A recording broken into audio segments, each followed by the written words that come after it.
Welcome back. In the last video, we talked about the document object model. And some of you might have a question, well, when you showed me window, it looked like an object. You have properties and methods, but whenever we access the DOM, the document, well, it doesn't look like the object, does it? It looks like HTML.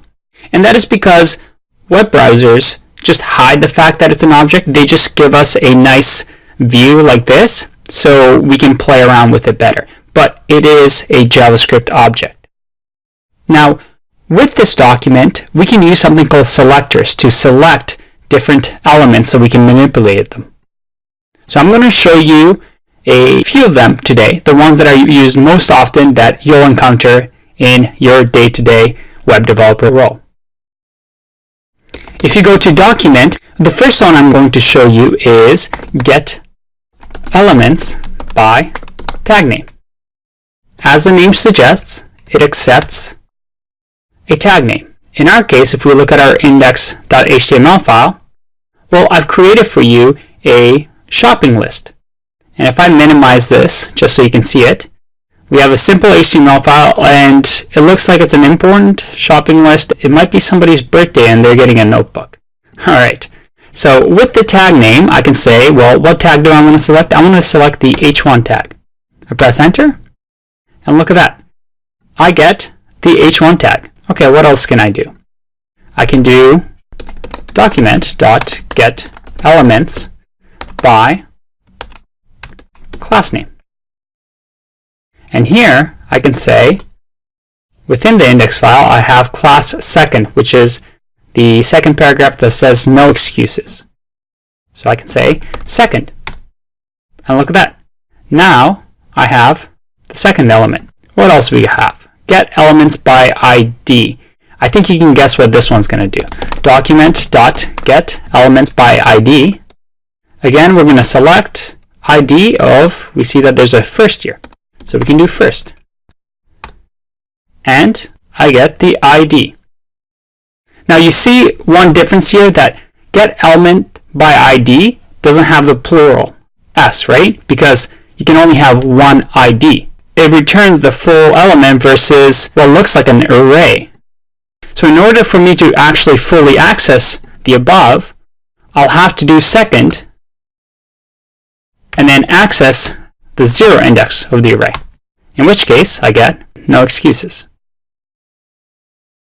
All right, so these three are very, very useful, but there's something called query selector and query selector all, which are even better. Let's check them out.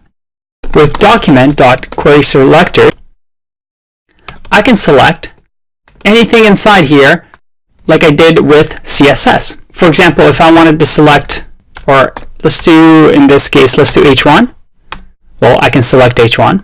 If I wanted to select LI, our list items, I get LI, but it looks like I only get the first one, the notebook. What if I wanted to select all of them? And that is because query selector selects the first item that it finds. If I do query selector all, on the other hand, it selects all of them. And you see over here that we get all the 6 LI elements.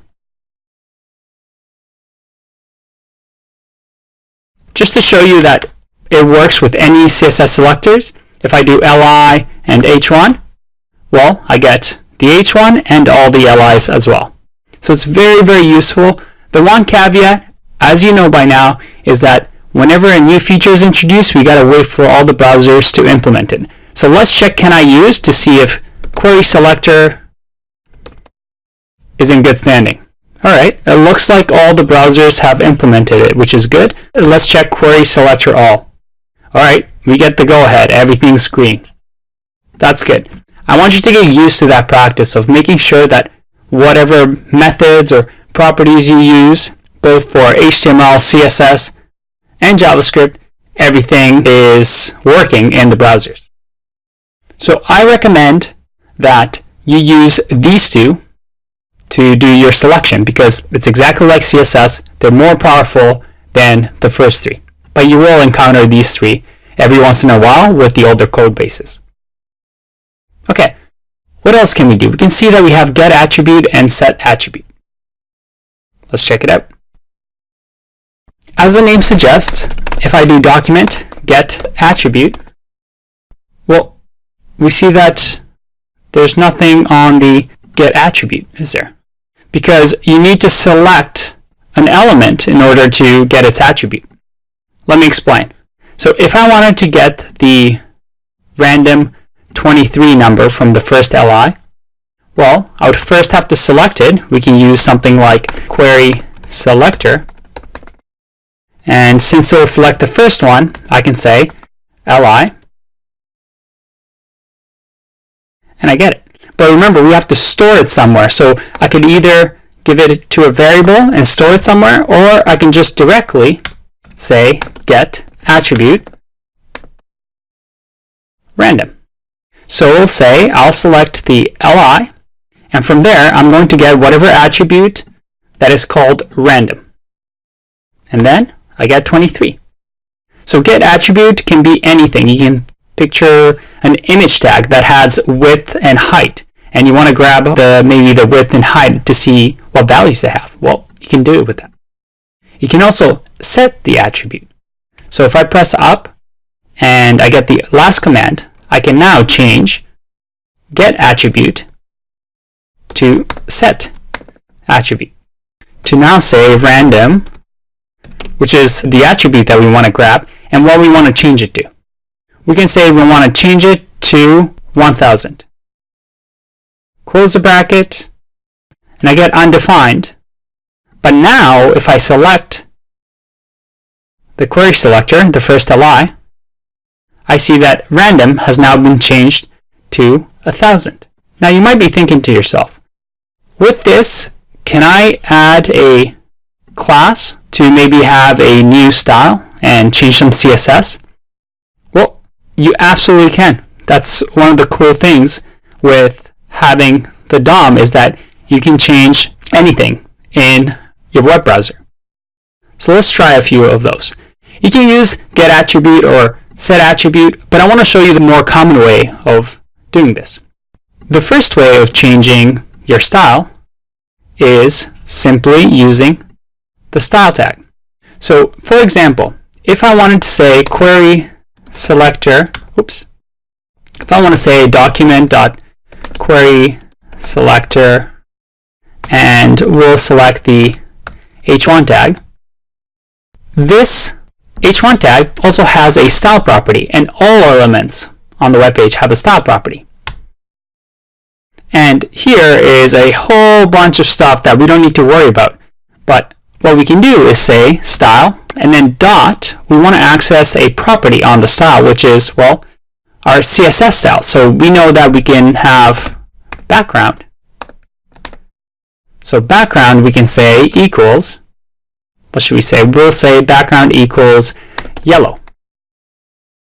But it has to be a string, right? So yellow, string, press enter. Look at that. We just changed our background. And you can do styles like this and change all of your styles. But there's one issue here. The issue is separation of concerns. We ideally don't want to include styles, which what we've done is essentially style equals background yellow. It's the exact same thing that we've done. So if I refresh here, you'll see that even though I haven't changed anything, I still have the yellow background. But as we remember, we want to have that separation of HTML focuses on the text, CSS focuses on the style, and JavaScript on the actions. So what's a better way for us to change styles other than style.property? Well, we have a few things that we can use. So let's start off with class name and class list. And I actually have a pretty cool style called cool title. So let's check that out. I want to remove this. Refresh. Yeah, so let's put the document query selector h1 in a variable so we don't have to keep doing this. So I'm going to say variable h1 equals, there you go. So now we have h1. We can say h1 dot class name equals, and we'll add cool title. Let's see what happens. Whoa, that's pretty cool, right? In case you're wondering how I did this, well, I just used this CSS, and the way that I found it is I looked at this CodePen. So if you search codepen.io, you can find a ton of cool things that people have built with CSS, and you can see that this was done by Rafael Castro. I just used his cool CSS for my h1 tag, and there you go. So I've added a new class to my h1. If I select my h1, you see that I have a class, cool title. Very nice. There's actually another thing we can do. We can do class list. So let's say that I wanted to add a class to li. We'll say document.querySelector. We'll do li, which will select the first one. And I want to say that here we want to look at class list. I see that, well, there's nothing because there's no classes. But if I add a class here, and let's do bold, red, and we don't need that comma. So now we have two class items. Well, if I save and redo this, and refresh, I see that I have a list of classes. This class list gives us a few methods that we can use, such as add, remove, and toggle. So let's do that. Let's do the li, and I'm going to say class list add, and we'll add cool title. Look at that. But that kind of messes up our list. So let's remove the cool title and add a different one. So I'm going to say class list remove cool title, and instead let's add another class that I have in my CSS, which is called done, that will give me a line through the text so that the to-do item is done. So if I do done, look at that. I have my first task on my shopping list done. But what if I made a mistake and I want to toggle it back? Well, instead of removing it, I could just say toggle.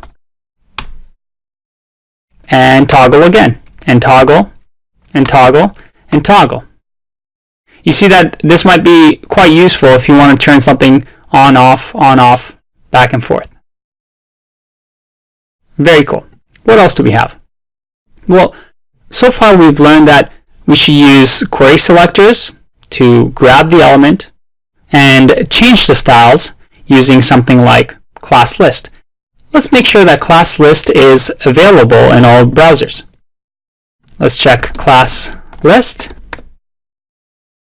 And it looks like we're getting green, but there's a few, such as IE11, that has partial support. So we want to be careful with using class list, so we might have to use some style tags in some areas. I have a few more that I would like to show you. One is inner HTML, and I have here dangerous. You'll see in some code bases, and this is why I want to show you this property, I can do something along the lines of document.selector h1. Now within this, I can say inner HTML equals, watch this, strong, exclamation marks, and then close the strong tag. And now if I press enter, look at that. I've just changed the inner HTML of h1 to have strong tags. Let's double check what h1 looks like now. h1 has strong tags with exclamation marks. Let's go back. We can also access something called parent element and children.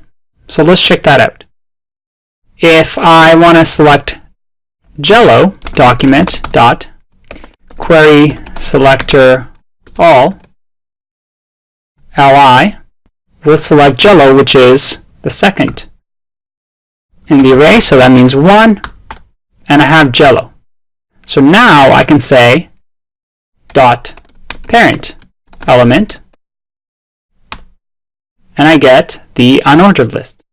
And if I do the parent element of the parent element, I get the body. So I have Jello, I get the parent, which is the UL, and the parent of parent, which is the body. I can also do children.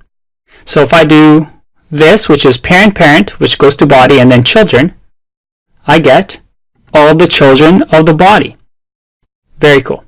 The last point I want to show you is that it is really important to cache selectors in variables. What does that mean? Every time we do something like this, let's say we had a JavaScript file, and every time we're selecting new things whenever we want to use it.